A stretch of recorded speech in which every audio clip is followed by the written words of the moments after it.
Well, as you can see, Cronus has some anthropomorphic qualities. He has some human qualities. One of them is being pretty stupid.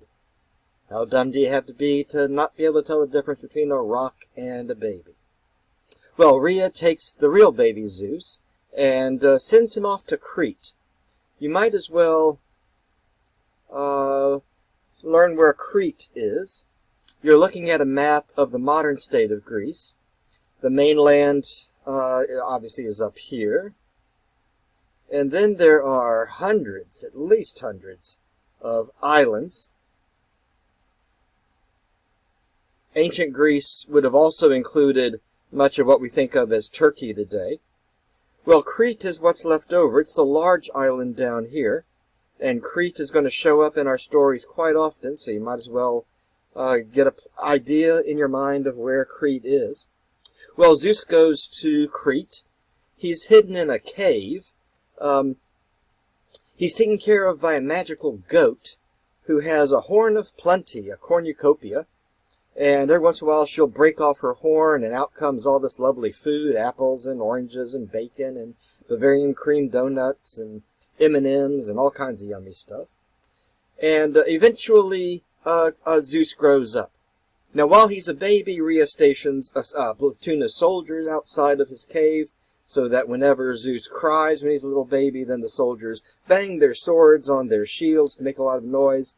And wait a second, somebody's saying. Where did the soldiers come from? We haven't had human beings created yet. Okay, get used to it. Whole plot, okay? There's a plot in the hole right here. I mean, there's a hole in the plot right here, okay? Humans haven't been created yet, but somehow they end up in the story. Don't use your logos too much, okay? You'll go mad, all right? But the soldiers are there, and they cover up for Zeus's crying. But eventually Zeus grows up, and he decides to take his proper role as the heir to Cronus. Zeus goes back home, and in a process that we don't have a story for, Zeus forces his father Cronus to vomit up his brothers and sisters that he's eaten.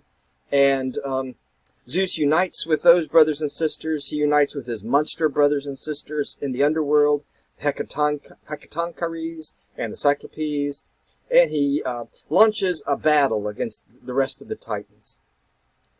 Cronus and Cronus's brothers and sisters, the Titans, in what's called the Titanomachy, which very literally means the clash of the Titans.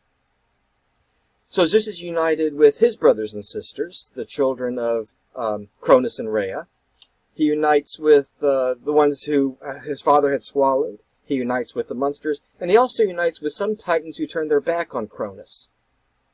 Themis is one of them, who's not all that important, but her son Prometheus sides with Zeus. And this is going to play a role later on in the story. Prometheus is a son of one of the Titans, so he's half Titan, I guess. Prometheus in Greek means foresight, forward thinking. And so, of course, the forward-thinking god, Prometheus, sides with Zeus. Themis, his mother, is the Titan who's in charge of being right, in other words, being correct. So, of course, the Titan who's in charge of being correct is going to side with Zeus. Epimetheus is Prometheus's brother. Epimetheus means backwards looking. And he's the dumb brother, and, well, we're going to find out more about Epimetheus. The clash of the Titans, what can you say? The Titans and all the lesser gods are throwing mountains at each other and so on. What can you say? It's special effects for the Bronze Age at its height. And, well, Zeus and his band of warriors wins. Zeus takes his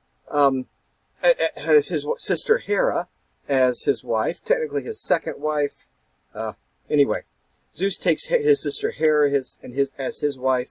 And here we have the third Hieros Gamos, the third sacred marriage, between a very anthropomorphic sky god Zeus and a very anthropomorphic earth goddess Hera. And we'll be saying a whole lot more about Zeus and Hera, that's for sure. We have the three series of Hieros Gamos here. The first one is between Uranus and Gaia. Cronus and Rhea follow the first one, and then Zeus and Hera form the third one. and I think you've picked up on the pattern. Uranus and Gaia are largely animistic, hardly any human characteristics at all. Cronus and Rhea, mostly animistic, but with a few human characteristics. But by the time we get to Zeus and Hera, we're talking about purely anthropomorphic beings. And you're going to pick up on that as we say a whole lot more about Zeus and Hera.